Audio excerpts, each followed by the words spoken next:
গাছটা আর 10টা গাছের মতোই একদম সাধারণ। এই রকম গাছ কম বেশি সবারই প্রচুর দেখা আছে বা দেখা হয় অহরহ।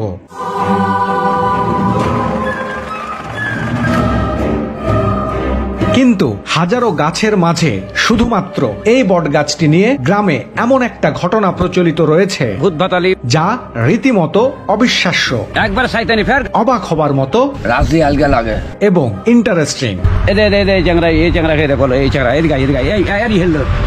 চাঁপাইনবাবগঞ্জের ভোলাহাটে এই বট গাছটি কি হয়েছে তার আর বলতে পারছি না। মানুষের কাছে বিশেষ এক গাছ। এখানে এমন এক বিশেষ ঘটনা ঘটেছে ছোট সাইজ ও ঘটে রাতে 1টা-1:30 শনিবার আর মঙ্গলবার, যা শুনলে আপনার চোখ হয়তো কপালে উঠবে।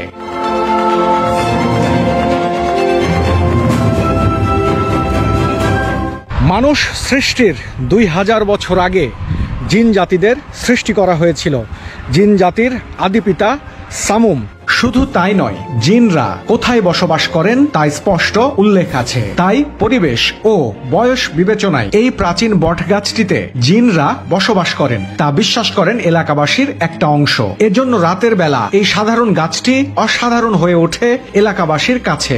সন্ধ্যার পর এই পথ দিয়ে কেউ চলাচল করে না বললেই চলে। বিশেষ করে কুকুর ও বিড়ালের রূপ ধারণ করে এ গাছ থেকে জিনেরা নেমে এসে আশেপাশে ঘুরে বেড়ায় এমন দাবি অনেকের। তবে এসব দাবি দর্শকের কাছে নতুন কিছু নয়, কিন্তু এসব বহুল প্রচলিত লোককথাগুলো বাদে একটা বিশেষ ঘটনা এই স্থানে প্রায়ই ঘটে, যা নতুন, ভয়ঙ্কর ও সুন্দরও বলা চলে। সে ঘটনা জানার আগে এই স্থান সম্পর্কে কিছু প্রচলিত ধারণা শুনে আসি গ্রামবাসীর কাছে। গাছ পড়ে যায়, বিলাই দেখা যায়, জীবজন্তুর মনে করো রূপ সাজা ভূত ভাতালি মনে গাড়িতে ফেলে দেয়। আমাকে কিছুদিন আগে বাঁচলাম, এই 10 দিন আগে আমাদের ভাটাতে এক লোক ভূত ধরে লেছিল, কবিরা জেনা ঝাড়া হলো।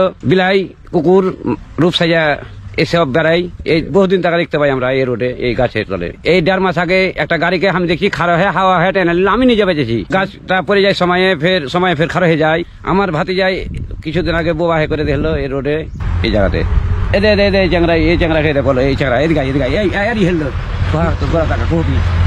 কি হয়েছিল তোমার? নাম কহ। আচ্ছা, নাম হলো রবিউল ইসলাম। কি হয়েছিল ঘটনা তোমার এখানে? ঘটনা আপনার সকালবেলা এখানে যাচ্ছিলাম, যে আপনার এখানে একটা শিয়াল দেখছিলাম, তারপরে একটু ভয় লাগছিল।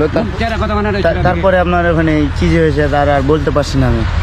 মানে 12টার দিকটা কি আপনার সেন্স মনে করেন হারা বাড়ি, এখান থেকে বাড়ি যেয়ে আর কোনো খেয়াল নাই।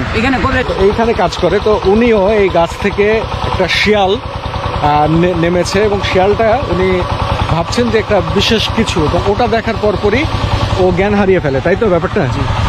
তারপরে কবিরাজ আসে, কবিরাজ ঝাড়ফুঁক করে, ভালোই আছে।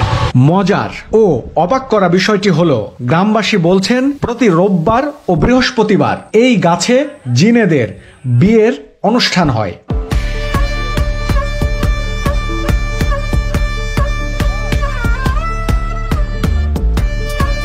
বাদ্য বাজিয়ে সেজে গুজে এই গাছ থেকে জিন মানুষের মতো বরকনে সেজে নেমে এসে সারা এলাকা ঘুরে বেড়ায়। এ সময় তাদের শরীর থেকে সুন্দর সুবাস ছড়িয়ে পড়ে।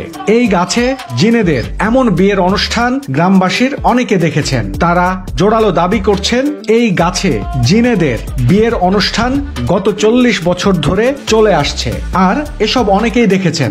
ছোট সাইজ, ভালো পাঞ্জাবি, ভালো টুপি,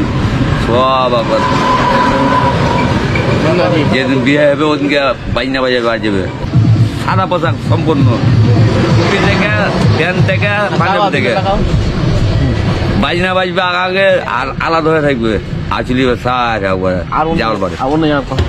জমিতে গেল কিন্তু মানুষ কেন রে, তো মানুষ তো বোঝা যায় না যে মানুষ, শব্দ পাওয়া যায়, এরকম ভাবে দেখতে পায়। ধর্মে যেহেতু জিনের অস্তিত্বের কথা ঘোষণা করা হয়েছে, বিয়েরও কথা বলা হয়েছে, সেক্ষেত্রে জিনেদের বিয়ের অনুষ্ঠান হতেই পারে।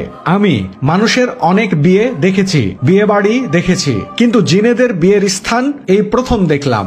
এটা হয়তো তাদের কমিউনিটি সেন্টার। প্রাপ্তবয়স্ক জিনেদের বিয়ের অনুষ্ঠান হয়তো এই বটগাছেই হয়।